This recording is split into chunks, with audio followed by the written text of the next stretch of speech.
C'était un piège, une mise en scène orchestrée pour me prendre en flagrant délit. Mon cœur s'est arrêté, j'étais piégé, exposé, et profondément humilié.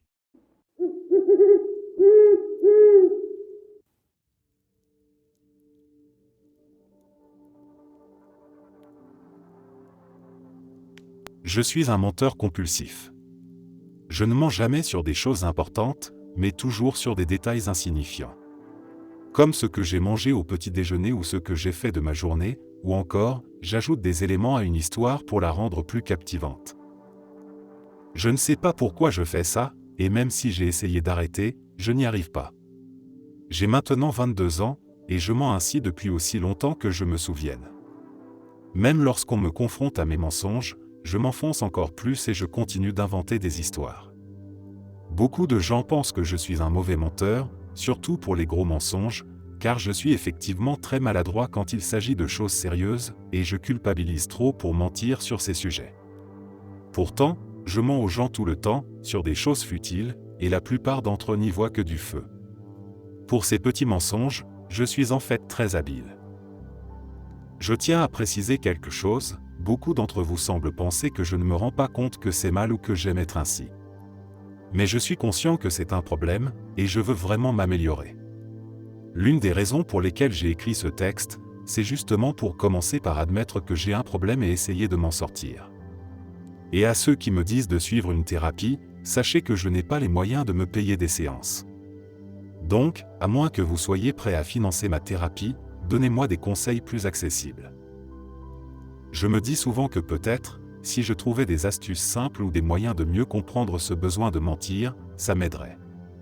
Mais pour l'instant, je lutte chaque jour contre cette impulsion.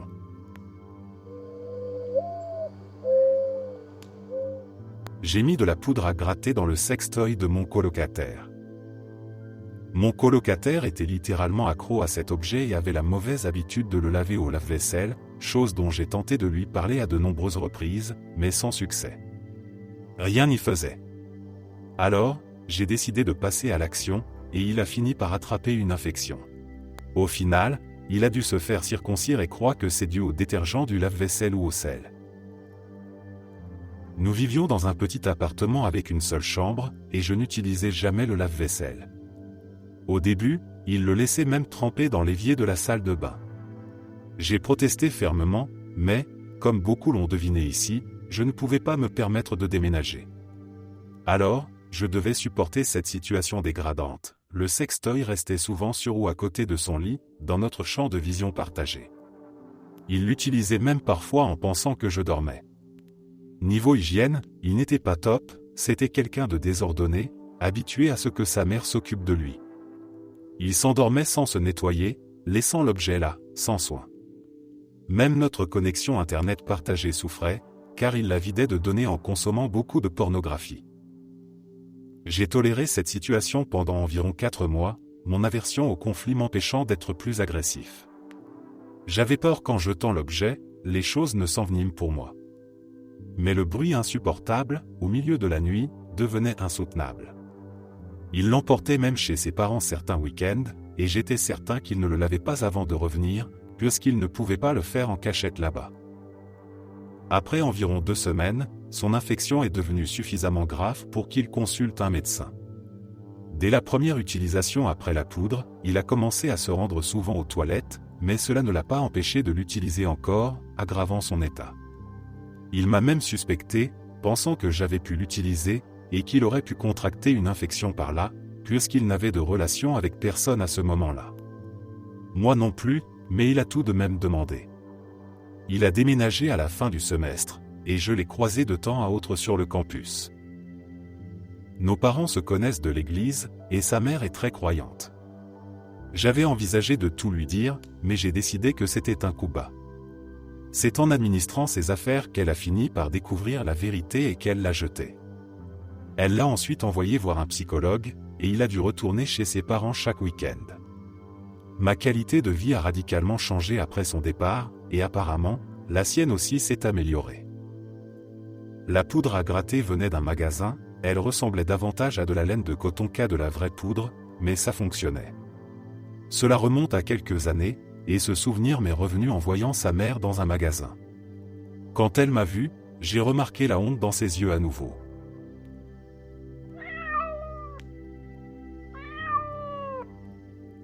Je ne me souviens pas de mon âge exact, mais je devais avoir entre 5 et 8 ans.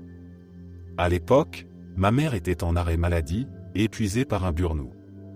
Nous étions à la maison, elle, ma grande sœur et moi, tous les trois assis devant la télévision, serrés sur notre petit canapé. Ma mère était allongée sur le côté, tandis que ma sœur et moi étions assises côte à côte. C'était un de ces moments ordinaires, sans rien de particulier, juste une après-midi où l'on passait du temps ensemble. Je me suis tourné vers ma mère et, remarquant son visage sans maquillage, je lui ai demandé si elle n'en portait pas. Elle m'a répondu que non. Dans ma naïveté et pensant être drôle, j'ai alors dit quelque chose qui me hante encore aujourd'hui: « Tu es tellement moche ». Immédiatement, je me suis rendu compte de l'impact de mes mots. Ma mère n'a pas réagi avec colère, elle n'a même pas haussé la voix. Elle s'est mise à pleurer silencieusement, les larmes coulant sur ses joues, sans un mot. Elle semblait si fatiguée, si fragile, et je me rappelle encore avec horreur ce sentiment de culpabilité qui m'a submergé.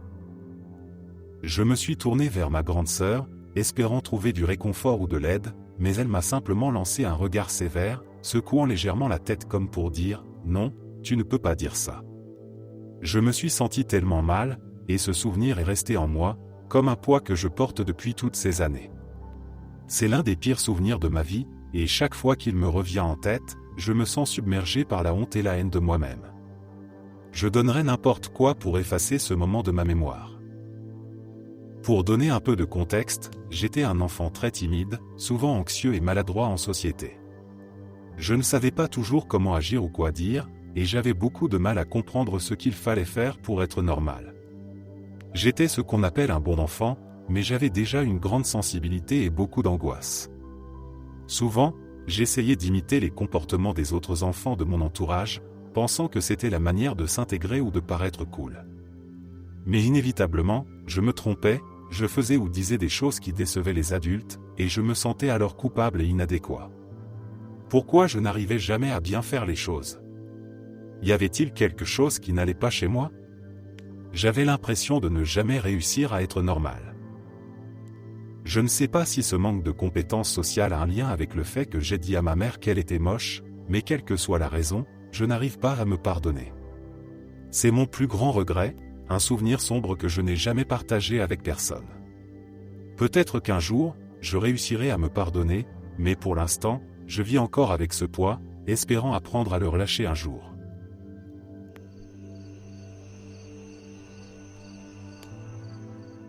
J'ai vécu avec mon copain pendant 4 ans. Pendant ce temps, on a souvent parlé de mariage, changeant sans cesse d'avis. Finalement, il a fini par me demander en mariage, mais quelques semaines plus tard, il a fait marche arrière. J'ai alors rompu avec lui et je suis retourné dans mon état d'origine, à 6400 km de là. 3 mois après, il m'a appelé. Il m'a dit qu'il regrettait notre séparation, qu'il m'aimait toujours, et qu'il s'en voulait d'avoir annulé nos projets. Il m'a de nouveau demandé de l'épouser. J'étais sceptique, mais après 7 heures de conversation téléphonique, il m'a convaincu qu'il était prêt à se marier. Je lui ai dit qu'on y réfléchirait pendant la nuit, et que je l'appellerais le lendemain. S'il répondait, cela prouverait qu'il était sincère, sinon, je saurais qu'il ne l'était pas. Il a répondu, et on a fixé une date de mariage dans 6 semaines. J'ai commencé à faire des plans, mais il a coupé tout contact. 2 semaines plus tard, il a fini par admettre qu'il n'était pas prêt et a annulé le mariage. 4 ans plus tard, il m'a appelé à l'improviste. Il était en ville pour affaires et voulait qu'on se voie. Je me sentais enfin guéri de notre histoire, alors je me suis dit, pourquoi pas? Nous nous sommes retrouvés pour discuter autour d'un verre. À un moment, je lui ai demandé pourquoi il avait annulé notre mariage. Il m'a avoué qu'il avait toujours regretté cette décision, qu'il avait voulu s'excuser, mais qu'il n'avait jamais eu le courage de le faire. Malgré tout, il m'a confié qu'il ne m'avait jamais oublié, et que son plus grand regret était de ne pas avoir eu d'enfant avec moi, surtout un fils. C'est là que quelque chose s'est brisé en moi. Je lui ai dit que j'étais enceinte quand je l'ai quitté. Que j'étais enceinte la nuit où il m'avait appelé pour me demander en mariage, mais que je ne voulais pas qu'il se sente obligé de m'épouser pour ça, alors je n'avais rien dit. Quand il avait rompu définitivement, j'avais décidé de faire adopter le bébé. Mais cette même nuit, j'avais fait une fausse couche. C'était un garçon. À ces mots, il a pâli, s'est levé de table, visiblement bouleversé. J'avais menti. Il n'y avait jamais eu de grossesse. Je voulais simplement lui faire mal, autant qu'il m'avait fait souffrir. Ce n'était pas prémédité. L'idée ne m'avait jamais traversé l'esprit avant ce moment précis. J'avais craqué, sachant que le rendre responsable de la perte d'un fils qu'il avait rêvé d'avoir le détruirait. Je ne l'ai jamais revu, et je ne lui ai jamais dit la vérité.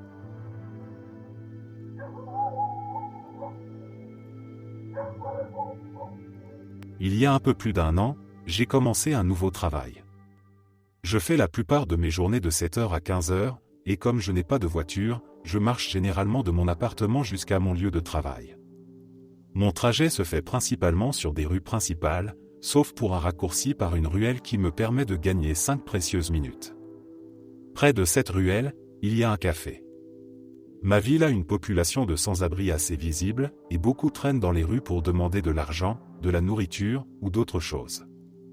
La plupart ne posent pas de problème, ils ne dérangent ni n'agressent personne, autant que je sache. Cependant, il y a un homme en particulier, que nous appellerons Bob pour simplifier. Bob passe la plupart de ses journées devant ce café, attendant qu'une âme généreuse lui offre un café. Depuis des années, j'ai pris l'habitude de m'offrir un latte glacé chaque vendredi.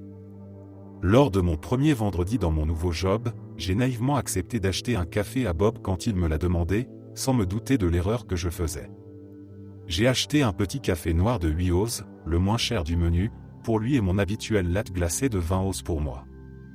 En sortant du café, avant même que je puisse lui tendre son café, Bob a attrapé mon latte et s'est enfui avec, sans que j'aie le temps de réagir.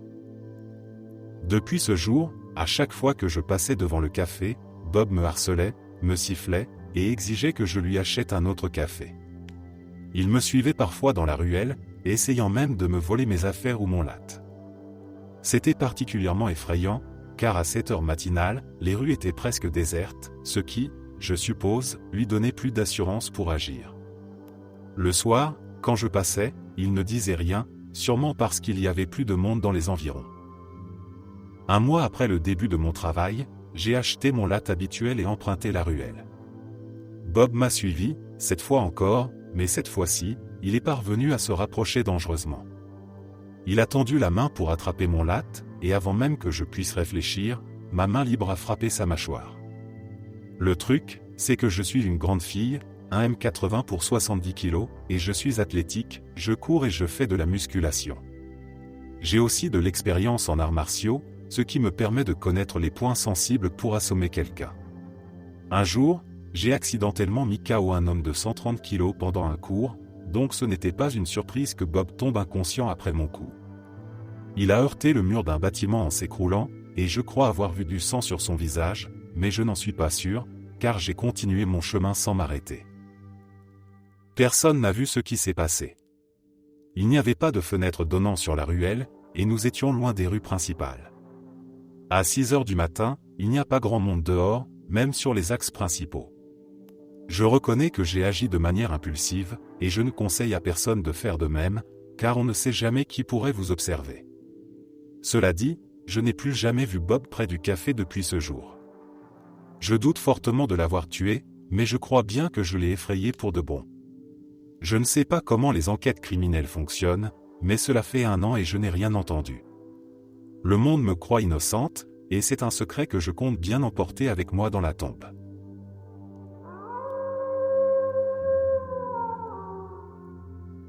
J'ai 17 ans et je suis enceinte. Je ne sais même pas qui est le père. Tout a commencé il y a environ 8 semaines, lors d'une soirée où ma meilleure amie m'a pratiquement forcé à venir. Elle disait que j'étais trop coincé, que je devais apprendre à m'amuser un peu.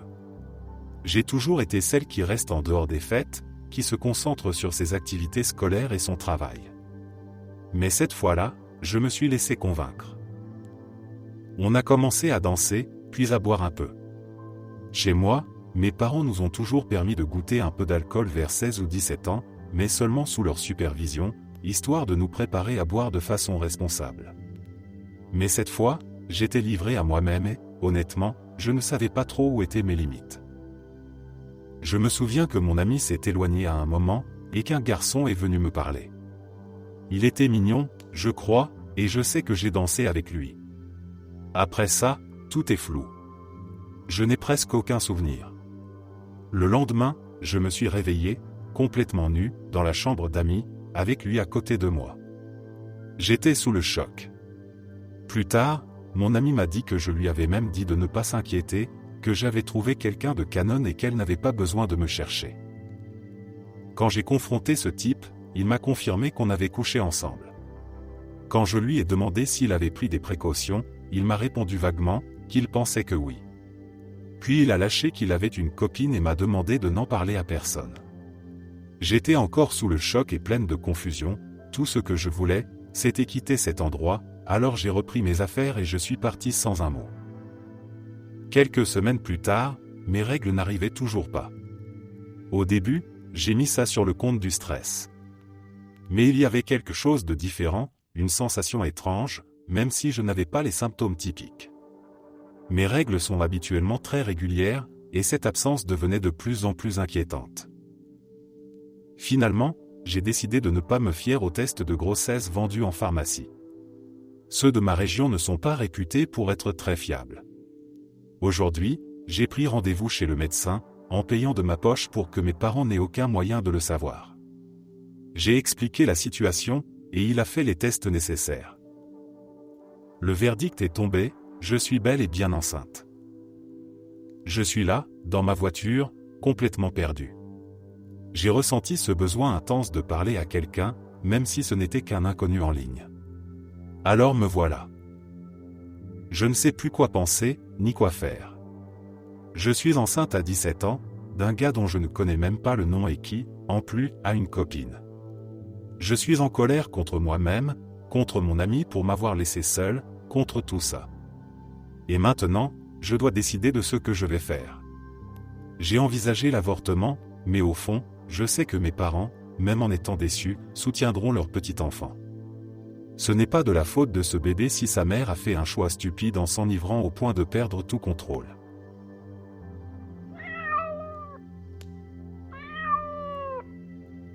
J'avais 12 ans quand j'ai perdu mon innocence en entrant dans la chambre de mes grands-parents sans frapper.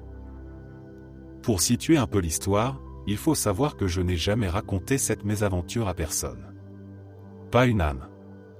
Mes grands-parents avaient alors une bonne soixantaine d'années, voire presque la septantaine, et je les visitais souvent, surtout à l'étranger. À chaque voyage, c'était la même chose, je tombais malade. J'ai vomi dans tellement de taxis en direction de l'hôpital que j'en ai perdu le compte, désolé pour les détails, mais c'est véridique.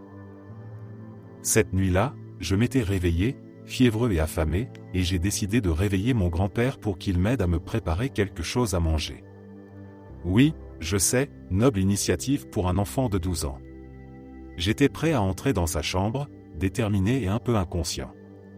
C'est alors qu'un souvenir étrange m'a traversé l'esprit, comme un avertissement envoyé par Dieu lui-même.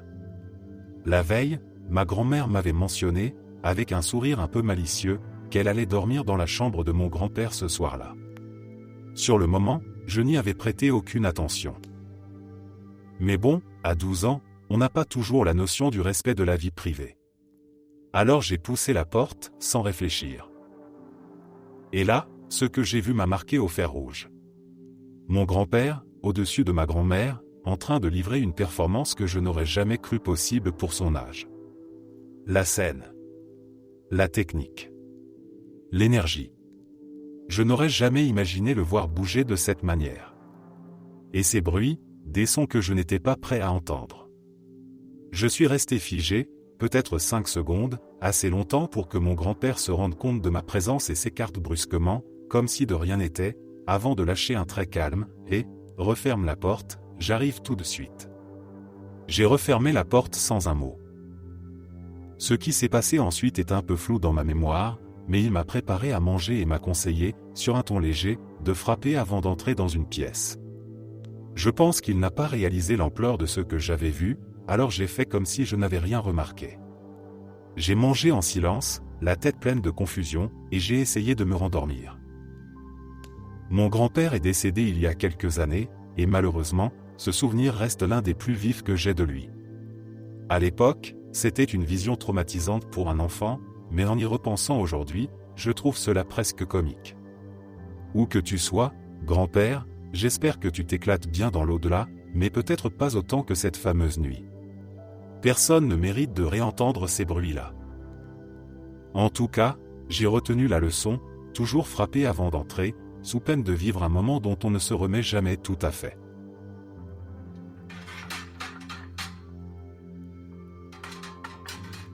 Mon fils commence sa première année de lycée cette année. Il a toujours eu des problèmes d'apnée obstructive du sommeil, ce qui fait que chaque nuit est une lutte avec sa machine CPAP. Cela l'amène souvent à dormir profondément et à ne pas entendre ses alarmes, se réveillant ainsi en retard et ratant fréquemment son bus scolaire. Quand ça arrive, je suis strict avec lui, je lui rappelle qu'il doit faire des efforts pour mieux porter son masque CPAP la nuit et s'assurer de se lever à temps pour attraper son bus. Mais en réalité, je finis presque toujours par l'emmener en voiture. Ce qu'il ne sait pas, c'est que secrètement, j'adore ces moments où il rate son bus. Ces trajets en voiture de 15 minutes sont devenus nos moments privilégiés. Je peux lui faire découvrir la musique des années 80 que j'aime tant, et on discute de tout et de rien. Je le laisse même conduire de temps en temps, car il vient tout juste d'obtenir son permis d'apprenti. Je sais que je n'ai plus qu'une petite année avant qu'il ait son permis complet et qu'il conduise lui-même pour se rendre au lycée. Alors, quelque part au fond de moi, j'espère secrètement qu'il continue de se réveiller en retard, juste pour que je puisse profiter encore un peu de ces instants précieux. Il y a cette phrase qui me revient sans cesse en tête. Un jour, ce sera la dernière fois que votre enfant vous tiendra la main en allant au magasin, et vous ne vous en rendrez compte que bien plus tard. C'est difficile de le gronder pour ses retards, mais c'est mon rôle de père de veiller à ce qu'il devienne quelqu'un de responsable et d'autonome. Pourtant, je chéris ces trajets en voiture ensemble plus que tout. La parentalité, c'est vraiment compliqué.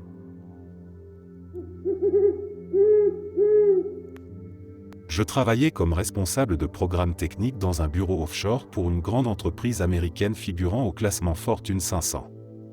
Notre équipe comptait environ 30 personnes à son apogée, des designers, des ingénieurs logiciels, des analystes commerciaux, et moi, le seul responsable de programme technique. En 2023, l'entreprise a décidé de licencier l'ensemble du bureau. Ils m'ont demandé de rester en tant que dernier employé pour m'occuper de la paperasse, du retour des tâches en cours et de la restitution de tout l'équipement avant de fermer complètement. Une fois que j'avais terminé mes missions, j'ai attendu des nouvelles de l'entreprise, espérant recevoir des directives ou des mises à jour. Mais rien. Pas un email, pas une information, juste un silence radio total. Après des mois sans nouvelles, j'ai pris une décision audacieuse, j'ai pris les choses en main. J'ai vendu tout l'équipement du bureau sur le marché noir, près de 60 MacBook Pro, environ 100 écrans, plus de 100 chaises Herman Miller, ainsi que des bureaux, des téléviseurs et d'autres équipements de bureau. Cela fait maintenant plus d'un an, et toujours aucune nouvelle de l'entreprise. Pas de suivi, pas de questions, rien du tout. Alors, je pense que je suis tiré d'affaire.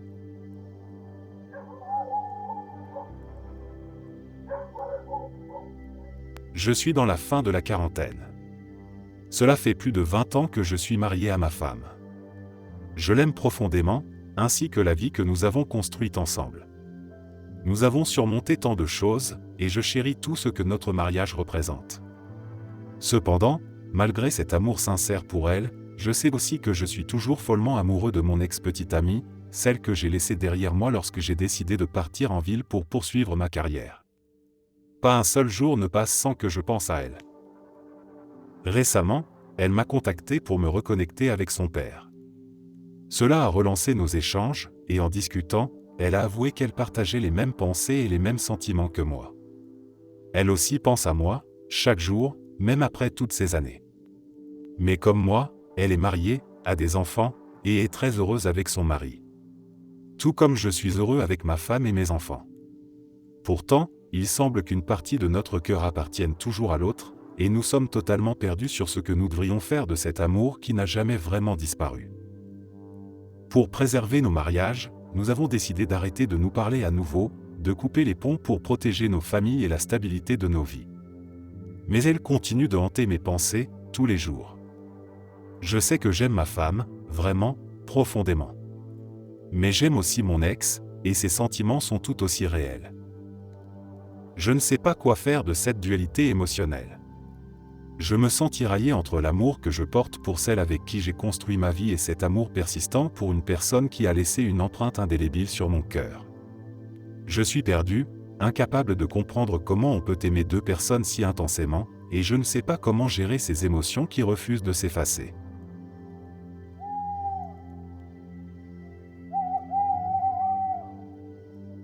À 25 ans, je traversais une période extrêmement sombre de ma vie. Je venais de quitter mon job en entreprise, un poste qui me rendait tellement misérable que j'en étais littéralement tombé malade. Je n'avais aucune idée de ce que j'allais faire de mon avenir. J'ai emménagé chez ma mère et mon beau-père, avec la sensation d'être un véritable échec, surtout quand je voyais mes amis qui semblaient tous épanouis dans leur carrière, leur mariage et leur vie en général. Je ne réalisais pas à ce moment-là que je luttais contre une anxiété sévère. Pour essayer de soulager ce mal-être, j'ai commencé à acheter des comprimés de Xanax en douce.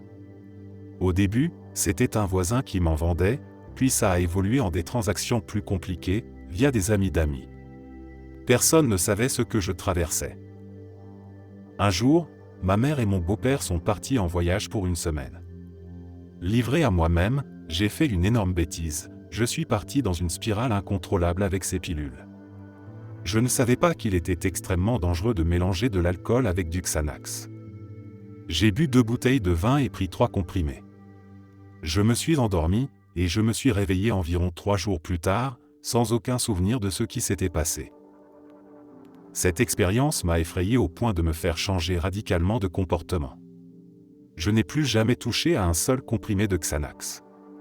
J'ai même complètement arrêté de boire de l'alcool pendant cette longue année. Aujourd'hui, je bois très rarement, peut-être une fois tous les 3 à 6 mois, et seulement en petite quantité. Voilà, c'est une histoire que je n'ai jamais partagée avec personne. Personne ne sait ce que j'ai traversé, ni à quel point j'ai été proche de tout perdre. Mais cet événement m'a ouvert les yeux, j'ai réalisé que j'avais un profond désir de vivre, de m'en sortir. Depuis, beaucoup de choses ont changé pour le mieux, et je suis simplement heureux d'être là, d'avoir pu surmonter tout ça.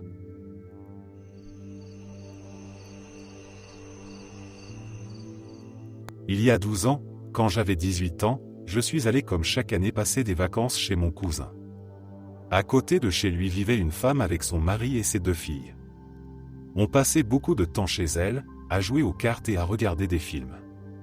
Elle était gentille, belle, et avait une personnalité qui me plaisait beaucoup. Je l'aimais bien. Elle était toujours cool et détendue avec moi. Un jour, alors que mes cousins étaient sortis, je suis allé chez elle et je l'ai trouvée seule en train de faire des tâches ménagères. On a discuté, et elle s'est confiée sur sa vie.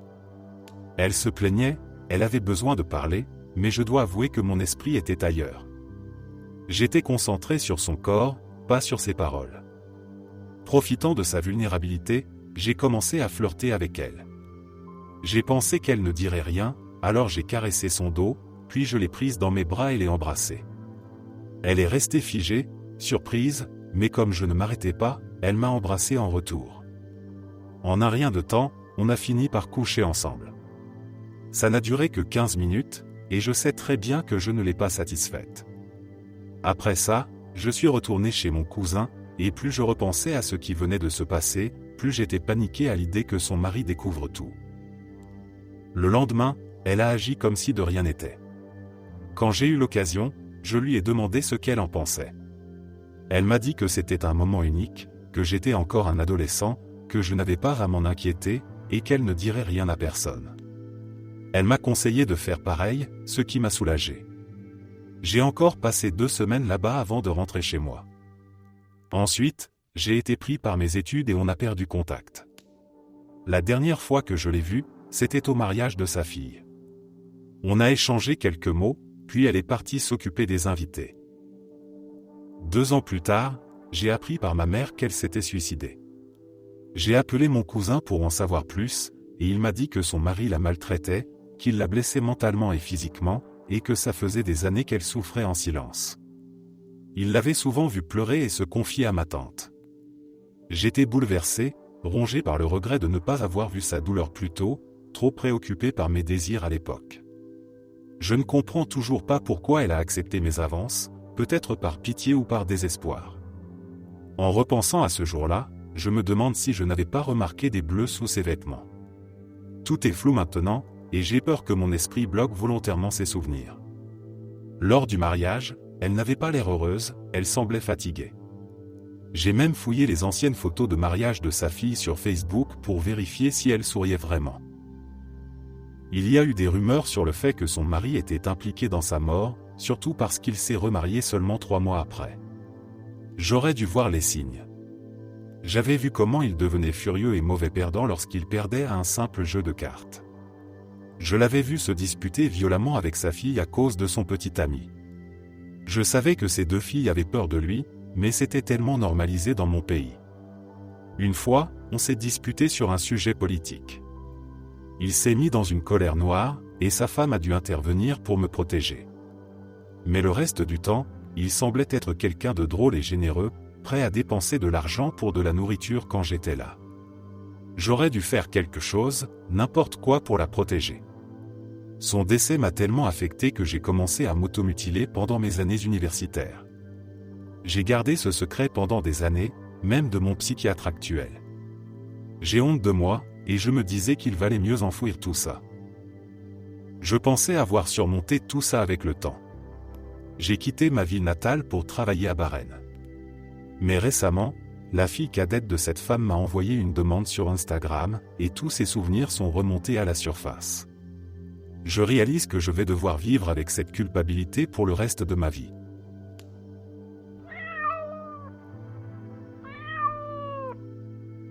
Je suis un homme hétérosexuel de 29 ans.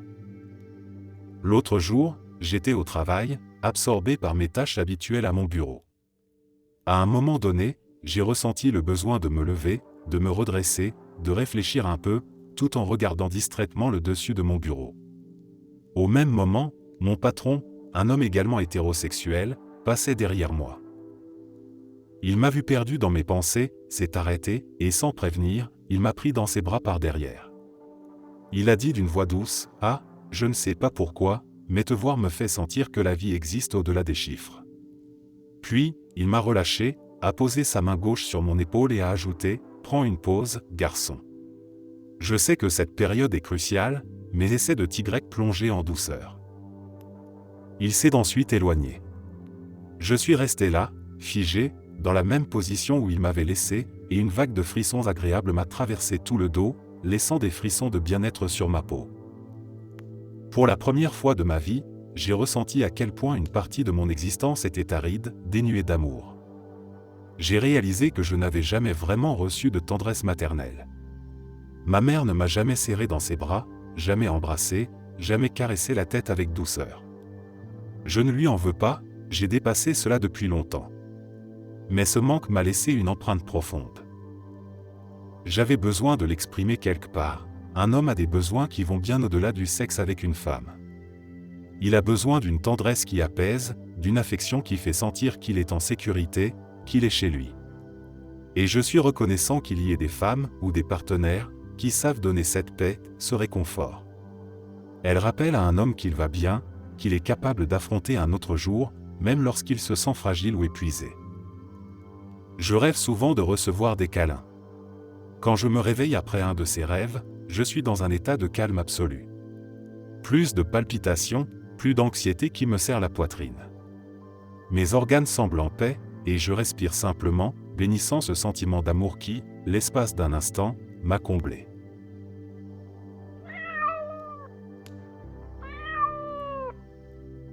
Quand j'avais 38 ans, j'ai menti sur mon CV pour décrocher un poste pour lequel je n'étais pas qualifié.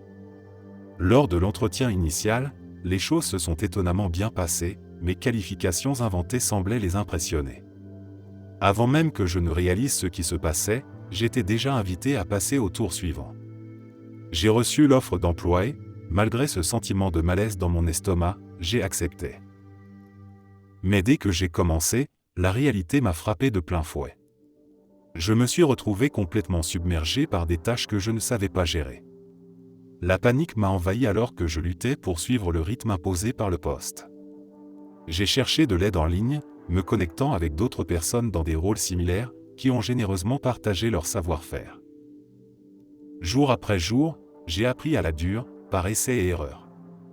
Petit à petit, j'ai commencé à comprendre les subtilités du travail. La sensation d'être une imposture s'est estompée, laissant place à une confiance en moi qui grandissait avec chaque compétence acquise. Je me suis accroché, déterminé à prouver que je méritais cette opportunité, même si elle était née d'un mensonge. Cela fait maintenant 15 ans que j'ai pris cette décision audacieuse. Aujourd'hui, je maîtrise parfaitement mon métier, un symbole de résilience et de travail acharné. Le mensonge qui m'a ouvert la porte s'est transformé en une histoire de persévérance et de croissance. Une partie de moi est incroyablement fière de ce que j'ai accompli. Mais une autre partie reste dégoûtée d'avoir pris ce raccourci. Je n'en ai parlé à personne d'autre qu'à mon mari, et même lui m'a dit qu'il avait du mal à croire que j'avais vraiment fait ça.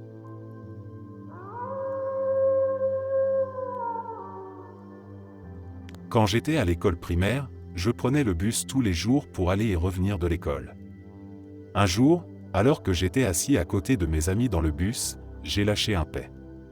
J'étais à cet âge où l'on croyait encore que, si c'est ton propre paix, tu ne peux pas le sentir. Ce paix que j'avais lâché, pourtant, n'était pas du tout inodore pour mes amis, au contraire, il sentait terriblement mauvais. Quand mes amis m'ont accusé d'être le coupable, j'ai prétendu que je ne pouvais pas le sentir parce que je n'avais pas d'odorat, et j'ai ajouté que c'était à cause de mon nez tordu, ce qui était vrai, j'avais une déviation de la cloison nasale que j'ai fait corriger plus tard, mais je pouvais quand même sentir les odeurs. Depuis ce jour-là, j'ai dit à tout le monde que je ne pouvais pas sentir les odeurs. Quand j'ai décroché mon premier emploi, un de mes collègues est devenu obsédé par l'idée de prouver que je mentais et m'a dit que c'était impossible de ne pas avoir d'odorat. Après avoir fait des recherches, j'ai découvert l'existence de l'anosmie, une condition où une personne perd partiellement ou complètement son odorat. À partir de là, j'ai commencé à prétendre que j'avais cette condition, et comme personne ne peut réellement prouver que c'est faux, j'ai continué à m'en tirer. Je fais de mon mieux pour ne jamais réagir aux odeurs. J'ai même développé une grande habileté pour ne rien laisser transparaître, même si je peux sentir tout parfaitement bien. Certaines odeurs me plaisent beaucoup, mais je ne parle jamais de senteur et je ne respire jamais intentionnellement pour en profiter, de peur de révéler la vérité. Je ne sais même plus pourquoi j'ai inventé ce mensonge ou pourquoi je continue de le perpétuer, mais je me sens tellement pris au piège maintenant que je ne vois pas comment revenir en arrière.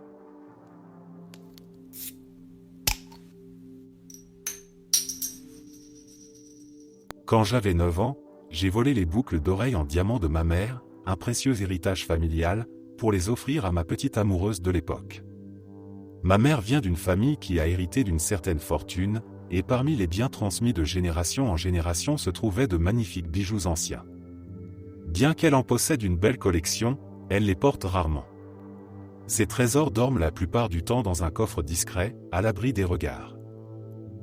Un jour, à l'école primaire, je me suis mis en tête de faire un cadeau d'anniversaire inoubliable à ma petite amoureuse, Lucille.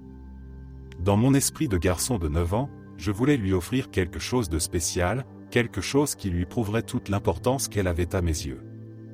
J'ai réfléchi longuement, et c'est là que j'ai eu l'idée audacieuse et insensée d'offrir un bijou de ma mère. Une après-midi, profitant d'un moment où la maison était calme, je me suis faufilé dans la chambre de mes parents. Je me souviens encore de la douce odeur de parfum qui flottait dans l'air, des rayons de soleil traversant les rideaux et illuminant la coiffeuse où ma mère gardait ses bijoux.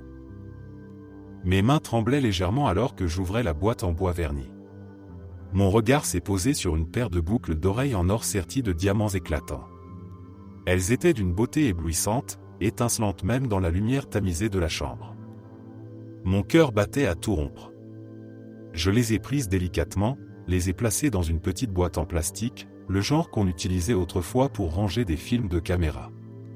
À l'époque, l'idée de la valeur sentimentale ou financière des objets ne m'effleurait même pas, je ne voyais qu'un geste romantique, naïf, mais sincère. Le lendemain à l'école, je me sentais excité et nerveux à la fois.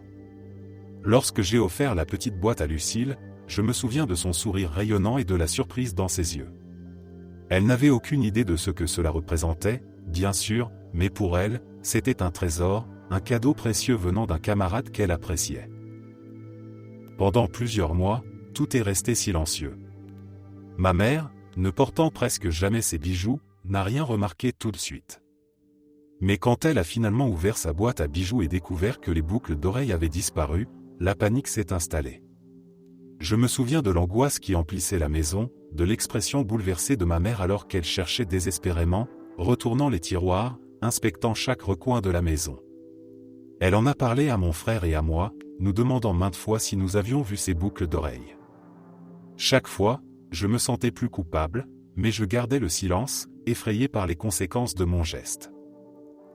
La situation est devenue encore plus tendue quand mon grand-père a été mis au courant. Cet homme, habituellement calme et bienveillant, a laissé exploser sa colère. Pour lui, ces boucles d'oreilles représentaient des générations d'histoires familiales, un héritage qui avait traversé les époques. Le poids de ma bêtise était accablant, mais je n'ai jamais trouvé le courage de dire la vérité. 20 ans ont passé, et ce secret me ronge encore. Parfois, le sujet est évoqué lors de réunions de famille. Ma mère raconte l'histoire avec une tristesse palpable, se demandant encore ce qui a bien pu arriver à ces boucles d'oreilles. Et moi, je reste là, un sourire nerveux sur le visage, le cœur lourd de culpabilité, souhaitant pouvoir remonter le temps et réparer ce que j'ai fait.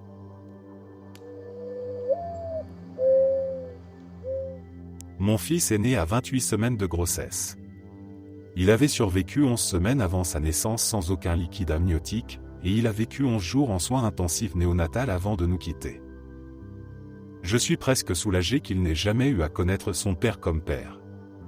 Ce sentiment est difficile à admettre, et j'ai des émotions extrêmement contradictoires entourées de tant de douleur et de traumatisme. Tout a commencé quand j'étais enceinte de 6 semaines. C'est à ce moment-là que j'ai découvert que mon fiancé, celui que j'aimais et qui devait être le père de mon enfant, était responsable d'un meurtre de sang-froid.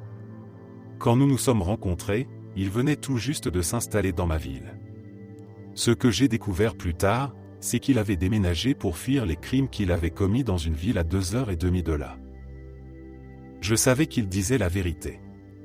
Les détails étaient trop précis, et il m'a tout avoué, en larmes, un soir où il était ivre. Il m'a montré un rapport en ligne, la photo d'identité judiciaire de son ami qui était en prison à sa place, et comment il restait en contact avec lui sur Facebook, attendant que le temps passe.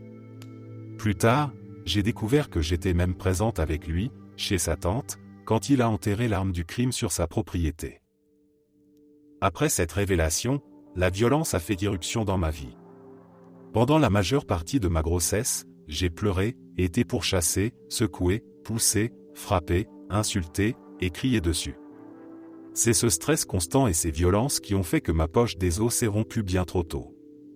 Je m'excusais souvent auprès de mon bébé à naître, lui demandant pardon pour la situation terrible dans laquelle nous étions et pour les émotions que je lui transmettais malgré moi. Le jour avant que les médecins ne m'annoncent que mon bébé avait peu de chances de survivre, son père a souhaité sa mort. Son comportement était si inacceptable que les infirmières l'ont expulsé de ma chambre plusieurs fois pendant mon long séjour à l'hôpital. Peu importe ce que les gens peuvent en penser, je suis convaincu qu'il a tué mon fils. Il a privé 2 mères de leur fils. J'aime mon enfant plus que tout, mais avec tout ce que j'ai découvert pendant ma grossesse, je n'aurais jamais choisi cet homme pour être son père. Je crois sincèrement que le fait que mon fils soit parti était la meilleure issue possible. Je n'aurais jamais voulu qu'il grandisse avec un père qui lui a souhaité la mort, la veille où nous avons appris qu'il ne survivrait peut-être pas. Je n'aurais jamais voulu qu'il soit élevé par un homme violent, capable de tuer, et je ne voulais pas rester lié à ce monstre pour le reste de ma vie. Je voudrais pouvoir m'excuser auprès de mon fils, lui dire combien je suis désolé pour tout ce que j'ai vécu et ce que je n'ai pas pu lui épargner.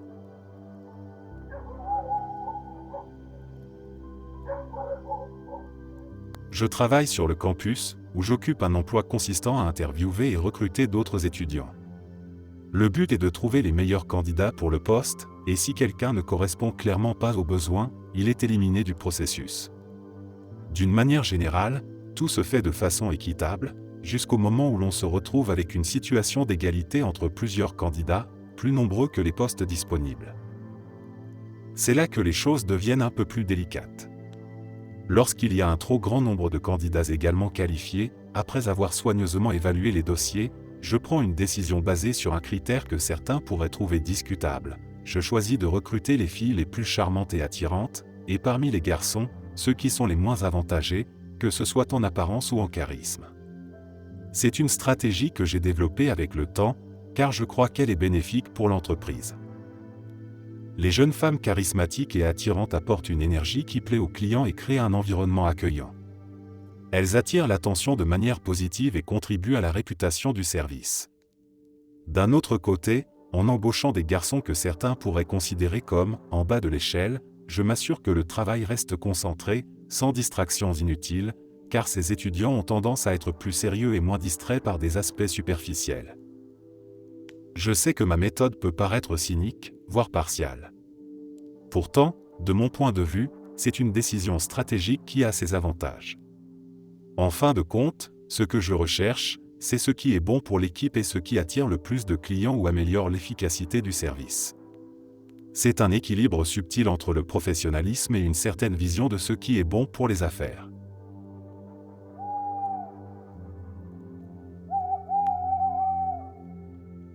Il y a environ 2 ans, j'ai sauvé mon partenaire d'un conducteur ivre. Quand je dis sauver, c'est un peu par accident, j'étais moi-même un peu ivre, et j'ai trébuché sur une bouche d'égout, tombant de tout mon long, les bras tendus. Par un pur coup de chance, mes bras tendus ont poussé mon partenaire hors du chemin d'une voiture qui arrivait. La voiture m'a percuté à la place, mais cet acte involontaire a évité une catastrophe encore plus grave. Mon partenaire m'a avoué que c'est à ce moment-là qu'elle est tombée amoureuse de moi. Elle m'a dit que ce geste, même s'il était maladroit, représentait une sorte de protection instinctive qui l'avait marqué. Pendant mon séjour à l'hôpital, elle venait souvent me rendre visite, même si j'étais sous l'effet de médicaments pour ma santé mentale. Je me souviens qu'elle me trouvait adorable, allongée là, et elle me disait que j'étais mignon dans ce lit d'hôpital, malgré mon état.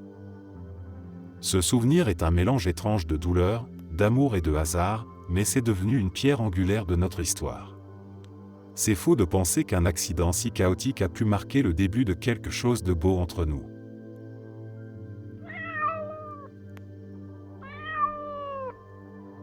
Quand j'étais enfant, autour de 7 ou 8 ans, j'ai participé à une sortie scolaire au musée. Il y avait une exposition sur l'Égypte ancienne, avec de véritables artefacts fascinants. Ce jour-là, le personnel du musée a permis à notre classe de regarder et de manipuler quelques reliques anciennes, que nous faisions passer de main en main dans un cercle. Je me souviens précisément de cette petite figurine verte bleutée représentant une déesse à tête d'hippopotame. Elle m'a tout de suite captivé, et sans vraiment réfléchir à ce que je faisais, je l'ai discrètement glissée dans ma poche. De retour à la maison, je jouais avec, totalement inconscient de la gravité de ce que j'avais commis. Quelques jours plus tard, une grande réunion a été organisée à l'école. Le musée avait découvert la disparition de la figurine et lançait des appels pour la retrouver. Ce n'était pas une simple réplique, mais bien un véritable artefact égyptien vieux de plusieurs milliers d'années. J'étais pétrifié. J'imaginais 1000 scénarios dans ma tête, cherchant un moyen de rendre l'objet sans me faire prendre, mais je ne voyais aucune issue. La situation s'est envenimée. Le musée devenait de plus en plus insistant, les réunions d'école se faisaient plus sérieuses, des lettres ont été envoyées à tous les parents, et certains d'entre eux ont été convoqués pour des entretiens concernant les enfants suspects qui auraient pu faire une telle chose. Puis, finalement, tout est retombé. Les recherches ont cessé, le musée a dû se rendre à l'évidence qu'ils ne retrouveraient jamais leurs précieuses reliques. Et moi ? J'avais échappé à toute conséquence. Mais voilà, j'ai aujourd'hui 31 ans, et je possède toujours cette figurine. Je n'ai jamais pu me résoudre à la jeter, c'est une pièce ancienne d'une valeur inestimable. Je n'ai jamais osé la rendre non plus, car les répercussions auraient été énormes, même aujourd'hui. Rendre la figurine après tant d'années, dans la même ville, en avouant avoir été l'enfant de cette école, ça paraîtrait trop suspect. Je n'ai jamais partagé ce secret avec qui que ce soit. Personne n'a jamais vu cette figurine.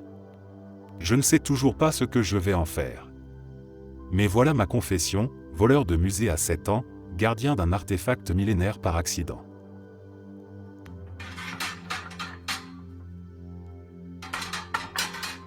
Je ne fais presque rien de mes journées au travail. Alors que je vois mes collègues se stresser à propos de leurs tâches, ma plus grande réalisation aujourd'hui a été de visiter toutes les toilettes des 6 étages. Chaque jour, c'est une lutte pour paraître occupé et trouver des moyens de faire passer le temps. J'ai un emploi de bureau, et j'essaie constamment de simuler une certaine productivité, mais sans vraiment accomplir quoi que ce soit. Vers 10h45 chaque matin, je me faufile jusqu'à ma voiture pour faire une sieste rapide, un rituel devenu indispensable pour tenir jusqu'à la fin de la journée. Pour ce que ça vaut, mon manque de productivité n'a pas d'impact négatif direct sur mes collègues, personne n'a à rattraper mon travail. Cela rend les choses un peu plus supportables, mais je ne peux m'empêcher de me sentir coupable et un peu vide parfois, en voyant les autres s'épuiser alors que je navigue à travers mes journées sans vraiment contribuer.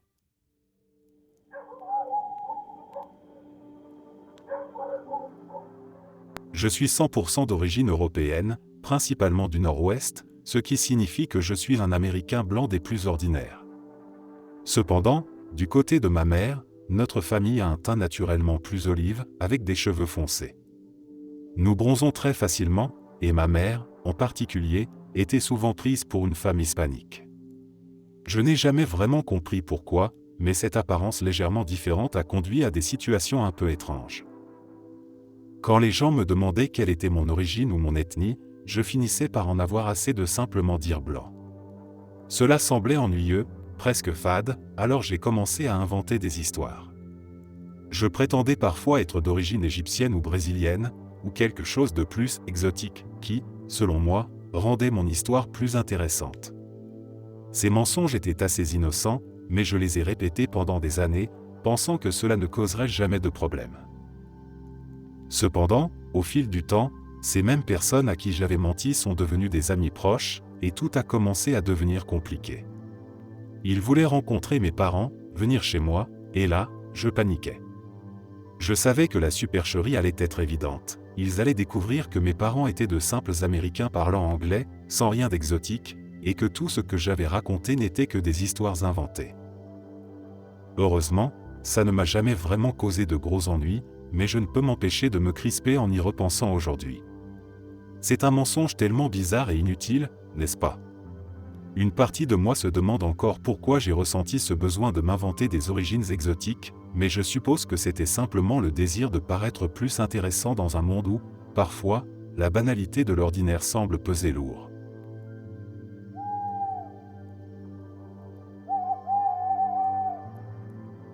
Un garçon est arrivé dans notre ville quand il avait environ 10 ans, et il a été impitoyablement harcelé.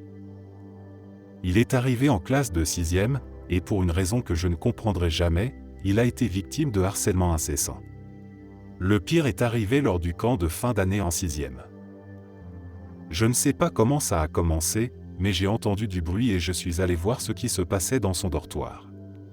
Les autres garçons jetaient ses affaires sous la douche, ses draps, ses vêtements, même son ours en peluche.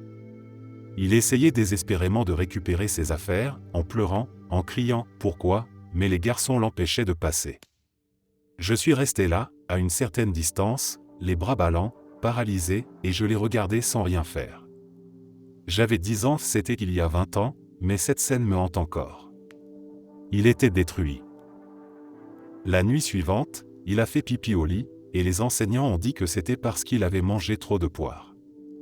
Mais aujourd'hui, en tant qu'adulte, je comprends qu'il était en état de choc. Ce garçon a été torturé, et je n'oublierai jamais ses cris. En repensant à tout ça, j'ai la gorge serrée. Je ne cherche pas de rédemption, mais bon sang. J'écris ça avec une boule dans la gorge. Je vois beaucoup de jeunes qui postent ici. Alors, s'il vous plaît, pour l'amour de tout ce qui est bon, dites quelque chose. Défendez ceux qui souffrent. Si vous ne le faites pas, cela vous hantera pendant des décennies. Je ne comprends toujours pas pourquoi les enseignants n'ont pas pris la situation en main. Comment ont-ils pu laisser ça se produire? Mais oui, ce souvenir est gravé en moi. J'espère sincèrement que ce garçon va bien aujourd'hui.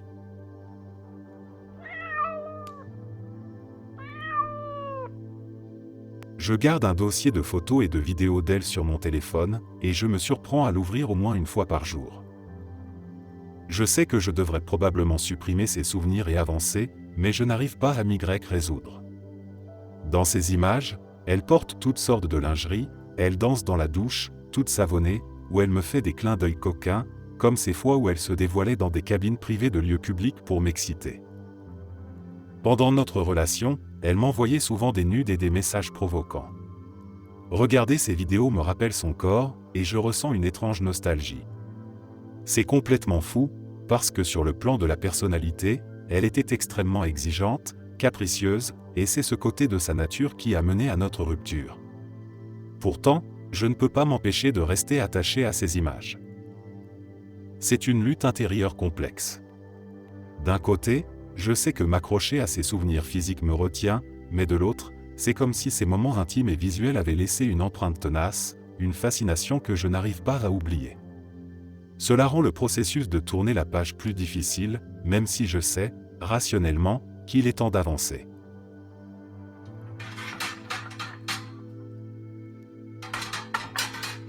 Il y a 2 ans, à une époque où ma relation avec ma copine battait de l'aile. Les disputes devenaient de plus en plus fréquentes, et l'intimité qui nous unissait autrefois semblait s'effilocher jour après jour. Une part de moi savait que ces problèmes demandaient une conversation honnête, mais j'avais peur de confronter la réalité. L'idée de chercher des réponses ailleurs s'est insidieusement installée, comme une tentation que je ne pouvais plus ignorer. C'est ainsi qu'un soir, seul dans notre appartement, j'ai téléchargé Tinder. Mon cœur battait fort, non pas de peur de me faire attraper, mais de l'excitation d'un possible frisson, d'une nouvelle aventure. Mon profil a été mis en place rapidement, et je me suis lancé, un mélange de culpabilité et de curiosité m'animant. Je passais en revue des profils, glissant vers la droite sans trop réfléchir. Je me disais que ce n'était qu'un jeu, une distraction qui ne mènerait probablement nulle part. Mais à ma surprise, quelques heures plus tard, j'ai reçu un match. Elle s'appelait Sophia. Elle était belle, avec des cheveux longs et sombres, des yeux d'un vert profond, et un sourire qui semblait cacher des secrets. Nous avons commencé à discuter, et très vite, la conversation a pris une tournure flirtueuse. Elle était vive, séduisante, et semblait très intéressée. J'étais stupéfait par la facilité de nos échanges. En quelques jours, nous avons échangé des messages de plus en plus intimes, et elle a accepté de me rencontrer. C'est là que j'ai commencé à organiser notre rendez-vous. J'ai réservé une chambre d'hôtel dans un établissement de moyenne gamme, pas trop luxueux, mais assez discret. Je me suis dit que ce serait mieux de ne rien risquer chez moi ou dans un lieu que ma copine connaissait. Le soir du rendez-vous, j'ai mis ma meilleure chemise, celle que je réservais aux grandes occasions, et je me suis regardé dans le miroir, le cœur battant, me demandant si je n'étais pas en train de commettre la plus grosse erreur de ma vie. Nous nous sommes retrouvés dans un bar branché de la ville. Sophia était encore plus belle en personne. Elle portait une robe noire qui mettait en valeur ses courbes, et ses lèvres étaient soulignées d'un rouge éclatant. Je me sentais nerveux, mais l'attraction que je ressentais pour elle dissipait rapidement mes hésitations. Nous avons bu quelques verres, ri et échangé des regards complices. Tout se déroulait si bien, trop bien même, que je me suis demandé si ce n'était pas trop parfait pour être vrai. Mais l'adrénaline de l'interdit m'a aveuglé. À un moment, elle a souri et a accepté mon invitation à monter dans la chambre d'hôtel. J'étais presque certain qu'elle allait refuser ou poser des limites, mais au contraire, elle s'est montrée encore plus enthousiaste. Dans l'ascenseur, elle s'est penchée vers moi et m'a murmuré des choses qui ont fait monter mon désir, me disant qu'elle avait hâte de me montrer ses talents en bondage. Je n'étais pas vraiment familier avec ce genre de pratique, mais je me suis laissé emporter par l'excitation du moment. Avant de monter, elle a insisté pour que nous passions dans une boutique spécialisée en accessoires de bondage. Je la suivais, intrigué et un peu nerveux, alors qu'elle choisissait des cordes, des menottes et d'autres objets dont je ne connaissais même pas l'existence. Je riais nerveusement, pensant que tout cela relevait d'une fantaisie éphémère, d'une expérience qui s'inscrirait dans la case folie de jeunesse. De retour à la chambre d'hôtel, elle a pris les choses en main avec une assurance que je n'avais pas anticipée. Elle a pris un ton ferme, presque dominateur, et m'a ordonné d'enlever mon t-shirt et de m'asseoir sur une chaise. J'obéis, me sentant étrangement vulnérable mais excité par ce jeu de rôle. Elle a commencé à attacher mes poignets, d'abord doucement, puis plus fermement, puis mes bras, et enfin mon torse. Chaque nœud qu'elle serrait semblait me couper un peu plus de la réalité, m'emprisonnant dans une position d'impuissance totale. C'est alors que son visage a changé. Son regard s'est durci, et son sourire charmeur a laissé place à une expression sérieuse, presque froide. Elle a sorti son téléphone de son sac et a commencé à prendre des photos de moi, vulnérable et attachée. Mon sourire s'est figé, et l'angoisse a commencé à m'envahir. J'ai essayé de rire nerveusement, espérant que ce n'était qu'une plaisanterie de mauvais goût, mais elle ne riait pas. Sophia a fini par révéler la vérité, elle était une amie de ma copine. C'était un piège, une mise en scène orchestrée pour me prendre en flagrant délit. Mon cœur s'est arrêté. J'étais piégé, exposé, et profondément humilié. Elle a continué à prendre des photos, avant d'appeler ma copine en vidéo. Quelques minutes plus tard, la porte s'est ouverte, et ma copine est entrée, le visage rouge de colère et de dégoût. Elle ne m'a même pas laissé parler.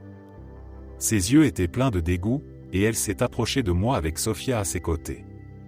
J'étais attaché, incapable de me défendre, et c'est là que l'humiliation a commencé. Elles m'ont ordonné de me taire, et, avec une froideur calculée, elles ont commencé à me déshabiller complètement. Je suppliais, je tentais de leur faire comprendre que c'était allé trop loin, mais elles n'en avaient rien à faire. Elles ont enlevé mon pantalon, puis mon caleçon, me laissant totalement nu, exposé et terrifié. Mon visage était rouge de honte, et je pouvais sentir la chaleur monter sur ma peau. L'une d'elles m'a giflé violemment, et l'autre a éclaté de rire, un rire cruel qui résonnait dans la pièce. Elles ont continué à m'humilier, me lançant des insultes cinglantes, se moquant de mon corps, et me crachant dessus. Chaque insulte, chaque geste me faisait me sentir plus petit, plus vulnérable. Elles m'ont traité de lâche, de tricheur, de sale traître, et le venin dans leurs mots me brûlait de l'intérieur. À un moment, Sophia a pris mon portefeuille et a vidé son contenu, prenant tout l'argent qu'il contenait. Elles ont aussi ramassé mes vêtements, les emportant avec elles, ne laissant rien pour couvrir ma nudité. Avant de partir, elles ont laissé la porte de la chambre d'hôtel grande ouverte. Elles se sont assurées que je ne pouvais pas me libérer, que j'étais exposé au regard de n'importe qui passant dans le couloir. J'étais attaché, nu, humilié, le visage baigné de larmes de honte. Je me suis senti complètement brisé, comme si tout mon monde s'était écroulé en un instant. C'est seulement au petit matin que le personnel de l'hôtel m'a trouvé. Ils m'ont détaché et m'ont demandé si je voulais porter plainte. J'étais trop brisé, trop honteux pour faire quoi que ce soit. J'ai simplement hoché la tête, refusant de prolonger ce cauchemar. Peu de temps après, j'ai quitté la ville, incapable de supporter la honte qui me collait à la peau. Je n'ai plus jamais eu de relation sérieuse depuis.